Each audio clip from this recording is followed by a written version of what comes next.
Previously on Alan Wake, Alice has been kidnapped. Alan, please help me. Alice? You'll do exactly what I say if you ever want to see your wife again. I can't tell anyone except my agent Barry. Damn it, Barry, they'll kill her! You're my best friend, and I'm worried that you're not right in the head. The ransom is a manuscript I supposedly wrote. That's coming true before my eyes. It happened just the way it was on that page. So dark. I have found only a few scattered pages. I want the entire manuscript. The deadline is in 2 days. I found Mr. Wake's pages. Good girl. How the hell did she get her hands on the manuscript anyway? I don't know. She's resourceful. I told you you were too hard on her. Listen, I found out all sorts of interesting stuff while I was digging around. Yeah. Mr. Wake, it's Sheriff Breaker. We have an FBI agent here, Agent Nightingale. FBI? He's anxious to see you. You'd better come to the station. Okay, I'll be right over, Sheriff. Let's make this quick, huh? Help you folks? Name's Randolph. I'm the manager. We're looking for Rose. Works as a waitress down at the diner. Rose, sure. Nice girl. Who wants to know? I'm Alan Wake. The writer, huh? I heard on the radio you were visiting. Well, I'll show you her trailer. That Rose, she's a nice girl. Always pays her rent on time. As I was saying, Al, I found all sorts of weird stuff from the local newspaper's archives. This place is crazy. Disappearances, mysterious deaths, urban legends come true, and get this, most of this stuff takes place around Cauldron Lake. Well, you ain't wrong, mister. The Indians thought the lake was a doorway to the underworld. I'm the God-fearing type myself. I don't hold with that sort of thing. Yeah, okay. Anyway, there was an island there owned by a guy called Thomas Zane. Now, some of the articles I found about him make him out to be a famous writer, but I ran a bunch of searches, couldn't find a single thing he wrote.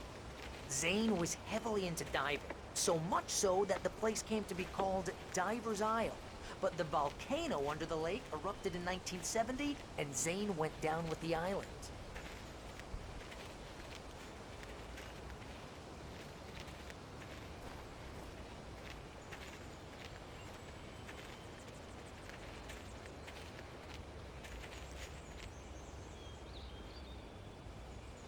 It gets better. A local girl, Barbara Jagger, drowned in Cauldron Lake just a week earlier. They were lovers.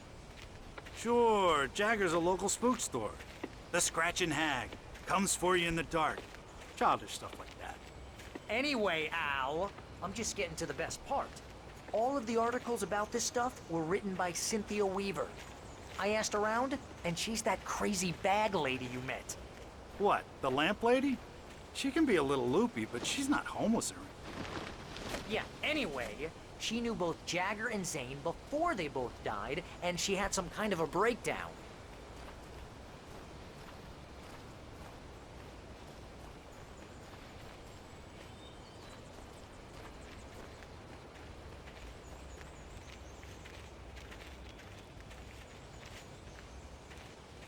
Well, mister, this here's Rose's trailer.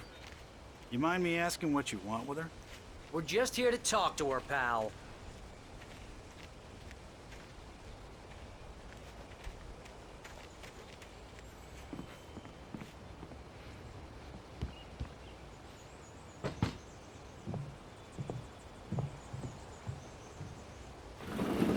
Welcome to...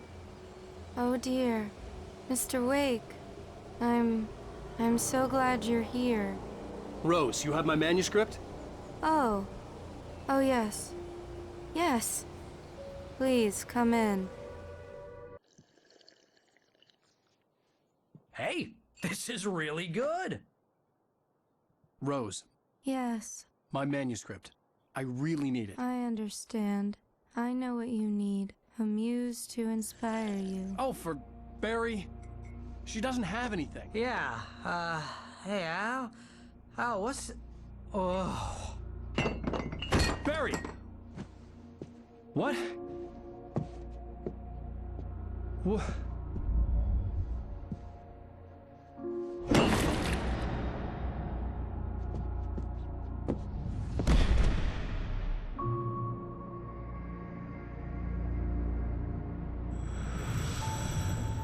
coming for you, hiding in my barber's skin. I'm too weak to stop it. You must turn the lights on. I promised I'd come visit you and your lovely wife. You must finish what you started. I insist. You must turn the lights on. Turn the light on. Back to work, boy.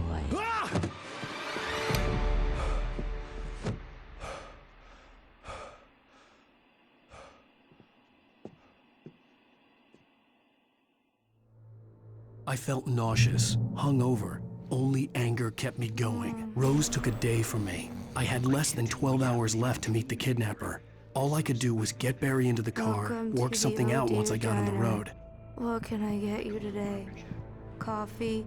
I couldn't work up much hate for Rose. Something had used her to get to me and left its mark. My gun and flashlight were gone. I'd have to find a way to get Barry into the car as quickly as possible. There was no time to waste.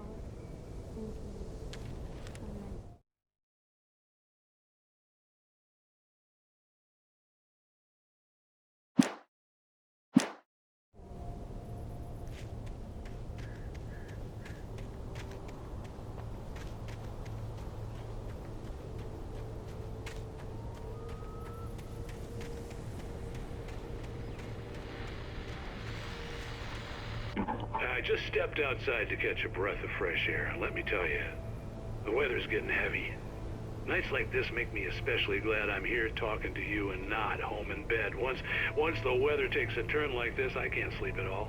It's all tangled bed sheets and dark thoughts, punctuated by the occasional plunge into nightmare. Is it just me? Well, perhaps it is. But I hope I can make the night a little bit easier to get through. Caller, you're on KBF FM. Hey, Pat, it's Walt Snyder. What's on your mind, Walt? Well, I am the way you are, but, well, I can't sleep either, you know? I just been staring out the window here, trying to make sense of it all, but, I ain't been drinking either, you know? Well, you sound like a man with a problem, Walt. I had argument with Danny, and, then I got in trouble with the law, and, I'm just, well... I heard something like that, Walt.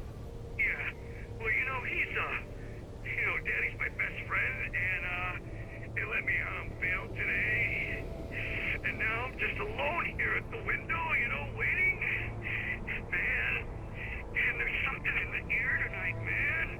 I was just outside looking up at the sky above our broadcast tower thinking the same thing. What are you waiting for, Walt? I don't know. Something's gonna happen. I think I better go. Well, Walt, maybe... No, thanks, Pat. Well, good luck to you, Walt. Hang in there. Let's take a little break, folks. This weather's really something else, huh? How can I be sure?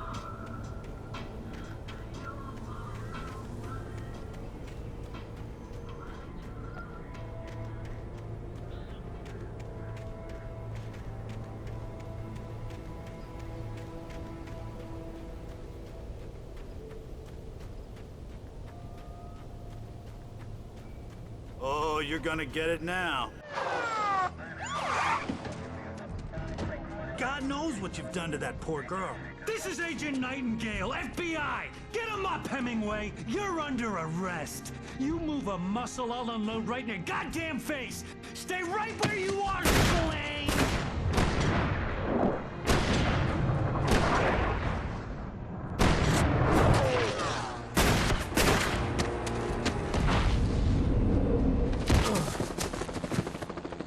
What are you? I'm standing right here, you goddamn maniac!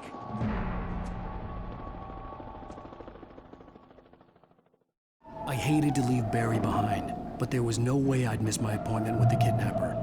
Mr. Wake, come on! Take it easy!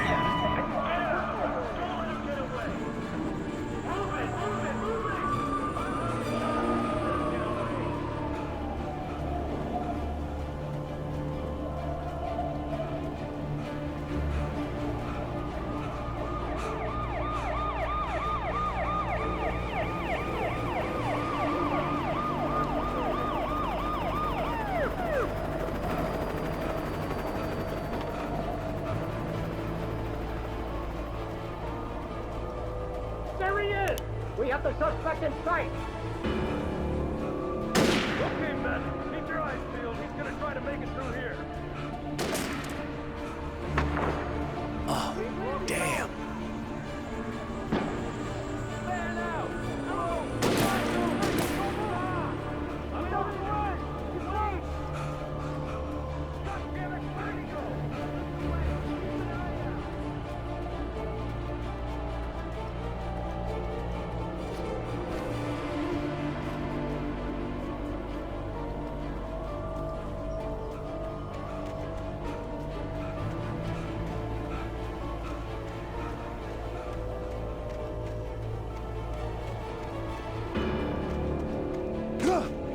He's gone!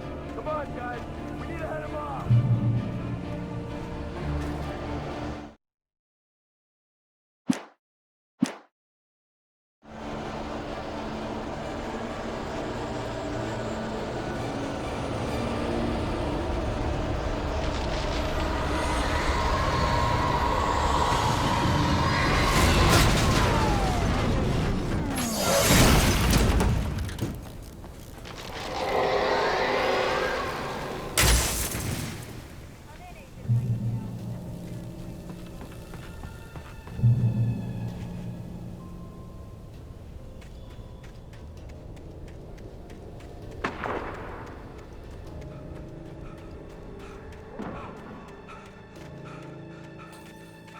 Search the area!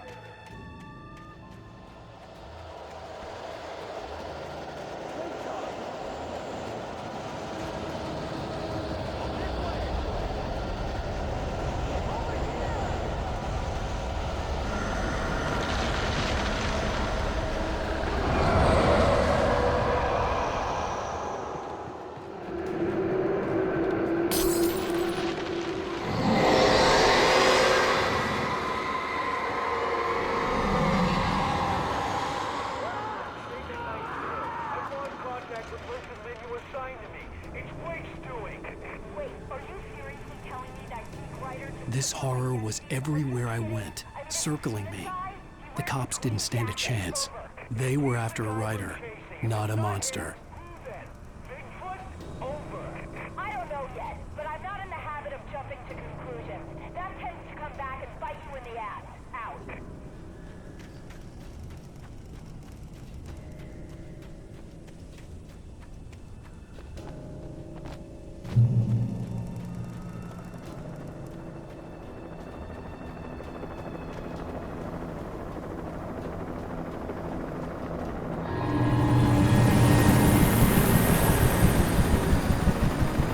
You on the ground. Hold it right there. There's nowhere to run. Freeze!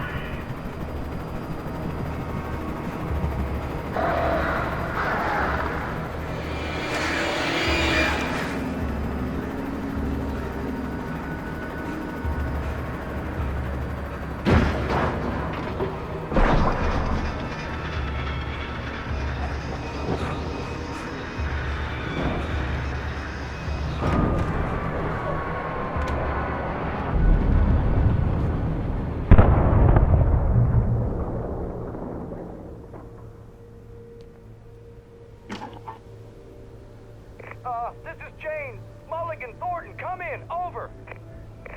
Thornton here.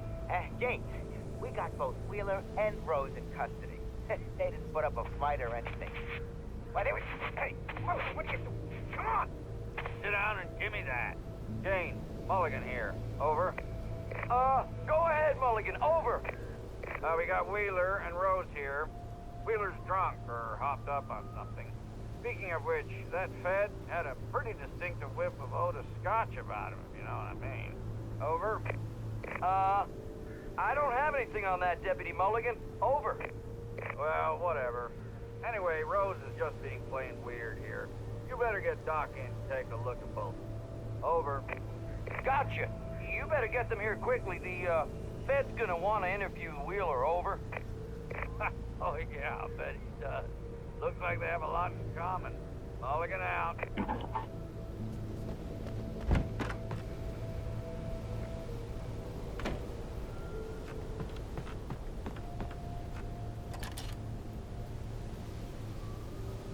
could see the lights of the radio station in the distance.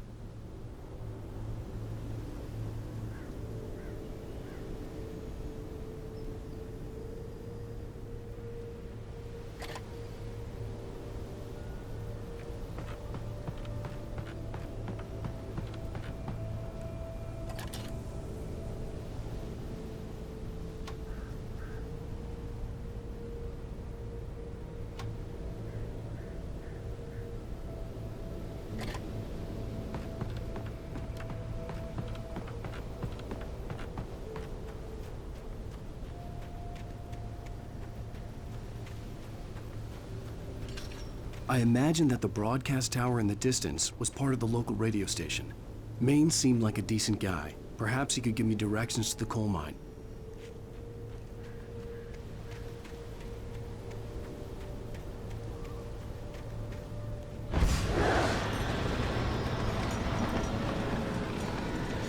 Unnatural shadows clung to the gate. The darkness that was after me was trying to stop me. I wouldn't get through without a light.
It took me a minute to recognize the flashbang grenades. They were an ideal weapon for my situation. Team 1, come in. Over.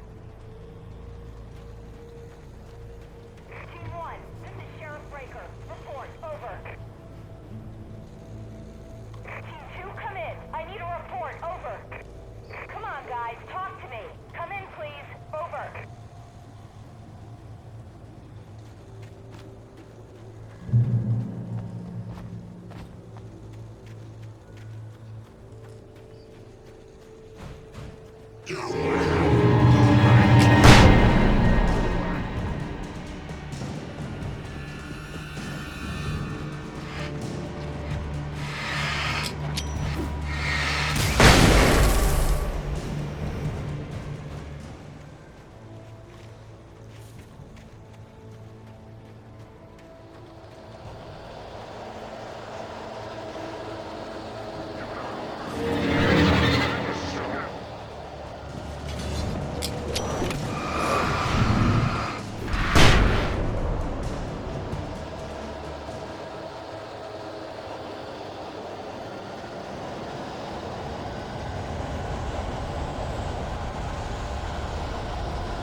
And here's another call.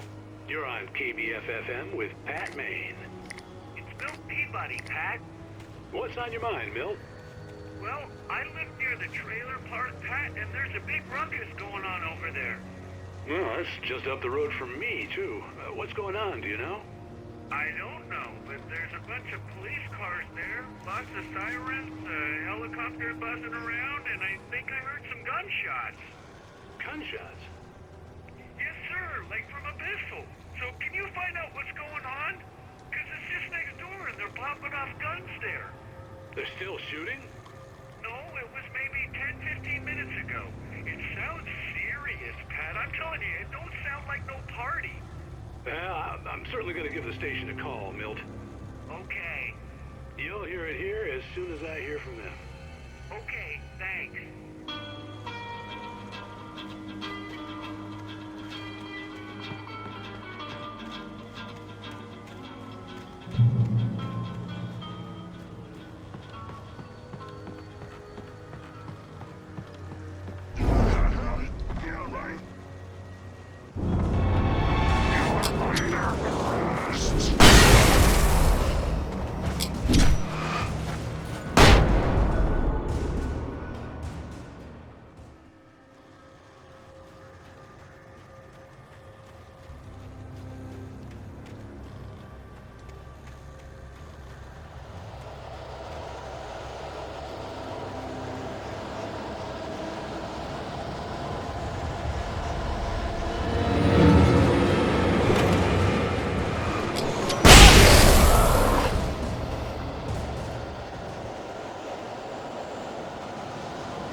I hope Maine could lend me a car to get to the coal mine.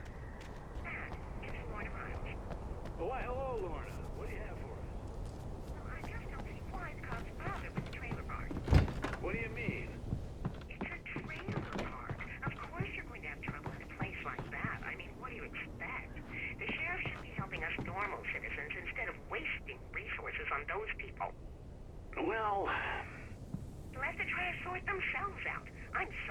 but my granddaddy settled in Bright Falls in 1911. Well, thank you very much for that compassionate viewpoint, Lorna. Oh, here's a little surprise. The famous writer Alan Wake just walked in. Folks, I'm going to see if I can talk him into an interview. Come on in, Mr. Wake. Oh, I'm so glad you could find the time to do this, Mr. Wake. Nowhere to run now, Dan Brown. You back away from me. Don't hurt. Whoa. Everyone calm down. Put the gun down. We're all friends here, right? Cool your jets, Nightingale. We got him. Judas Priest! What the hell's the matter with you? There's a civilian in there.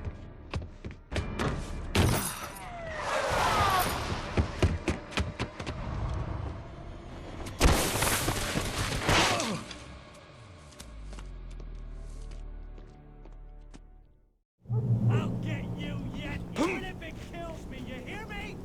You hear me, H.P. Lovecraft? I had fallen off so many cliffs it was ridiculous. That's what you get for naming a book The Sudden Stop. It was probably good I hadn't had the chance to tell Maine where I was going. I'd have to lose the cops and find my own way to the mine.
There was no sensible reason for the power company work lights to be here.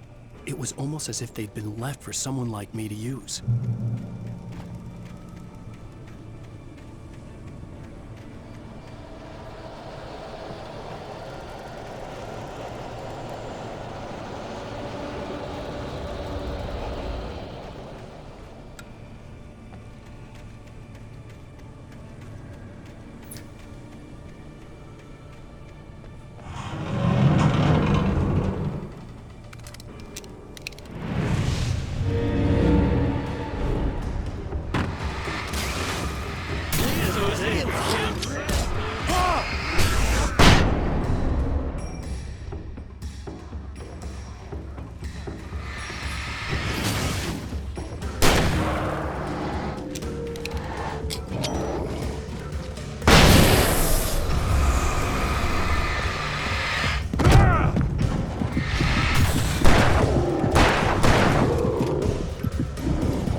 The bulldozer's engine roared to life. Mud and rocks flew as it fought for traction. It crashed through the concrete wall and landed heavily in the yard. If it were an animal, it would have shaken its head after the impact, fixed its eyes on me, and charged. Of course, it had no head, nor eyes. Shadows crawled on its form, twisting it into a monster. Then, it came for me.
Hello?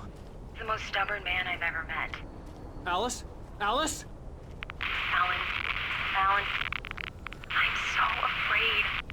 Keeps me in the dark. Please help me. I look at you, Alan, and it's not you. Something else. Looking out from behind your eyes. Alice, I'm here. I'm so alone here. It's all gonna go to hell. You need to be careful. Cooperate. The connection had been terrible, but that wasn't the only thing that hadn't been right with the call. She sounded wrong somehow, but she had called me.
I could see a railway bridge up ahead, and a warehouse of some sort on the opposite shore.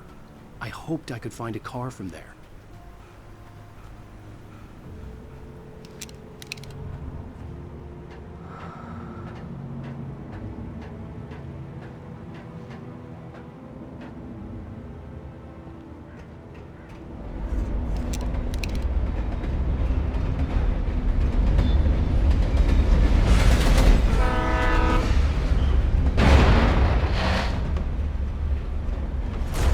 That was pursuing me was growing stronger, and it was taking over everything in its path.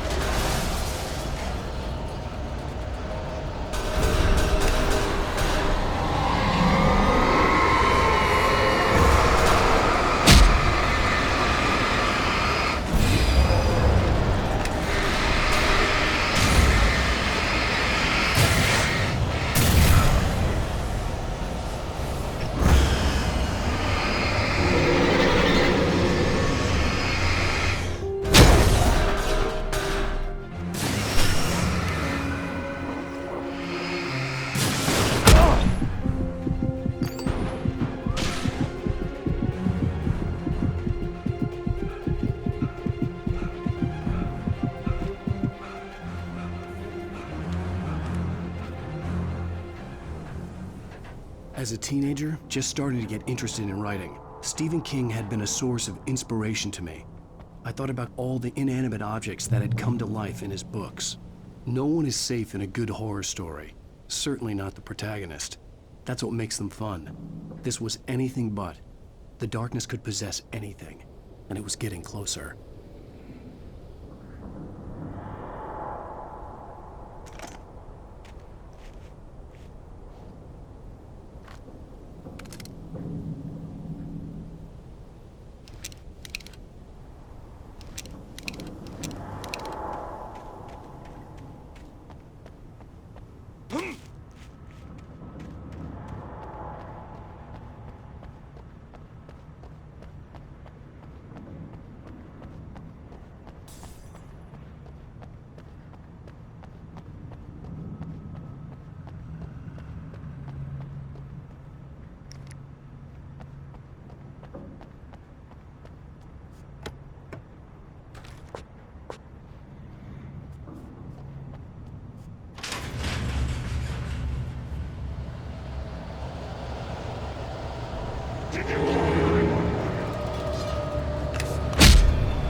never been this glad to see the sunrise. I had a couple of hours to get to the coal mine.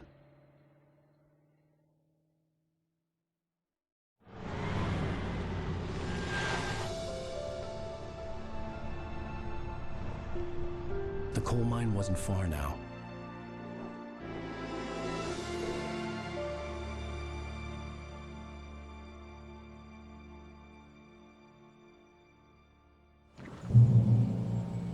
Today, I would meet the kidnapper, and he would give me Alice. I wouldn't give him any other choice. A drowning man will clutch at a straw.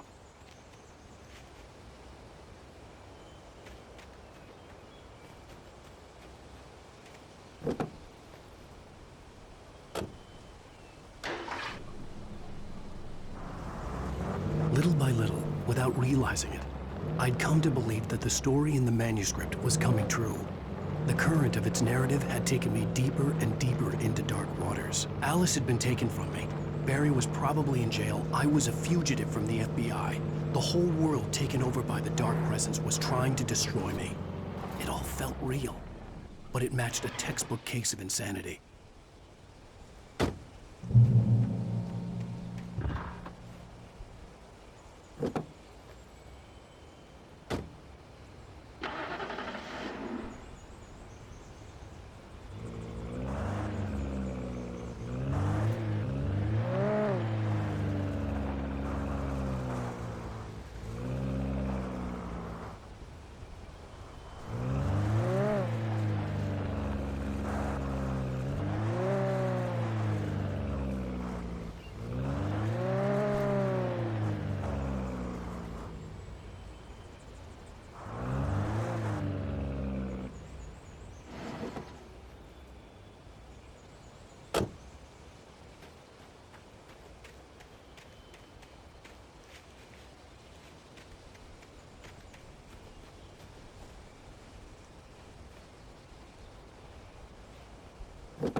This is Pat Main, and you're listening to KBF-FM. Folks, I want to apologize for kind of abandoning you to that looping music track last night, but I was detained.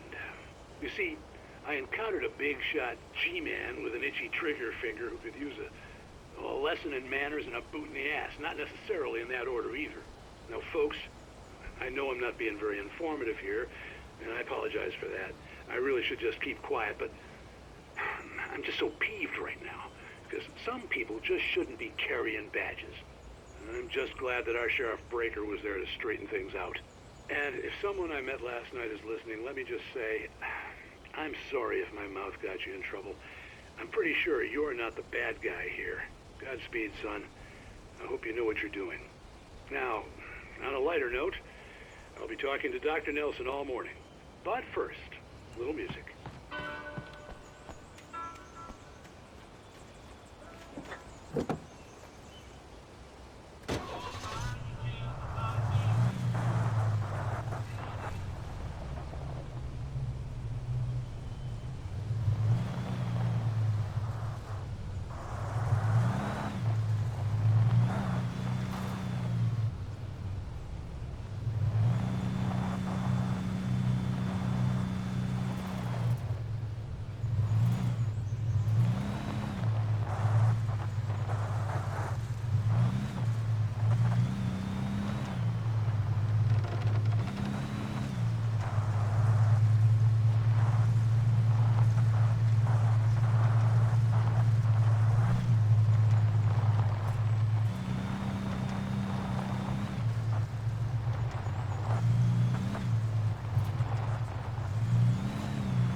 Welcome back to KBF FM. Hope you enjoyed that tune. Now, Doc, you were talking about life and finding that special someone, that soulmate. Well, you were talking about that. I was saying I don't buy it. Well, see, to me, that's strange, because I always pegged you as a hopeless romantic. You got me there, Pat. But I think love's where you look for it. And you need to do a lot of looking, sure. But the idea that there's that one special person out there for you, and if you miss that chance, it's gone forever and you're forever incomplete. I mean, isn't that depressing? Or, heck, childish even? There's plenty of fish in the sea. And apparently a fisherman has a fishing analogy for everything, but what you're saying, isn't that a little harsh? Well, no. What I am saying is that your potential for finding that connection isn't limited to what's essentially a chance encounter. How is that harsh? Yeah, well, I guess that's a nice thought, but let me say something personal here. Okay. Now, well, I don't disagree with you exactly, but I can't really fit that together with what I feel, what I felt for someone, because she was the one. She was. And I let her drift away from me. Maybe I didn't put in the work, I don't know, but, well, since then, and it was a long time ago, but since then, there hasn't been anyone, not like her. And I'm not saying I dwell on her or haven't moved on. I like my life. I'm not living in the past, but I do miss the way she completed me. You can't argue with the heart, Pat. I'm sorry, folks. I had kind of a scary experience last night, and let's just say it's shaken a few things loose.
I was early. I was supposed to meet the kidnapper at noon in the main building. The coal mine was quiet. It was a museum now.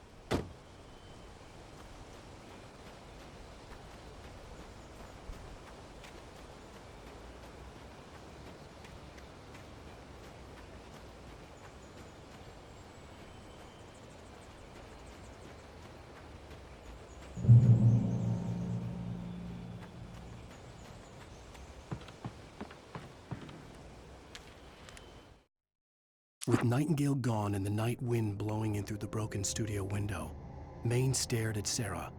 The sheriff looked away. Maine's voice shook with barely controlled anger. That boy's doing more drinking than thinking. I hope you know what you're doing, Sarah. He's got a sickness in his eyes. You take my word for it. He wants Wake for a reason, and it's not for anything good.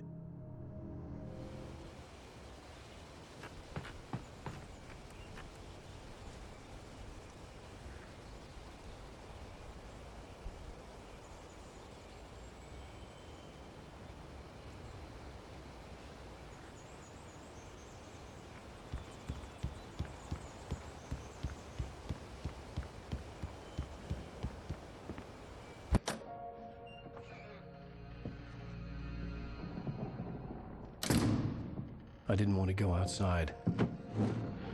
Cops had to be looking for me. The noon sun turned the place into a sauna. The day dragged on.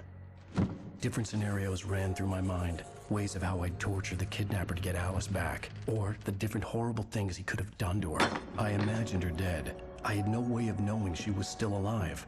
It was killing me. I was running on blind hope. It was all a waste of time. The bastard never showed up.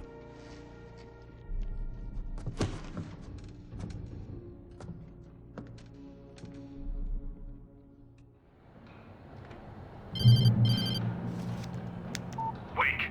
Where the hell are you? Change of plans. You know where Mirror Peak is? It's a big mountain north of where you are. You follow the path from the mine, you can't miss it. There's a lookout point there. I'll be waiting. I'm through being jerked around by You you. want to see your wife alive? Because if you do, you better watch what you say to me. Do we understand each other? I want to talk to Alice. Yeah, and I want the manuscript. Don't keep me waiting, Wake. Hello? Hello? Ah! I'm gonna kill him. I had to get to Mirror Peak.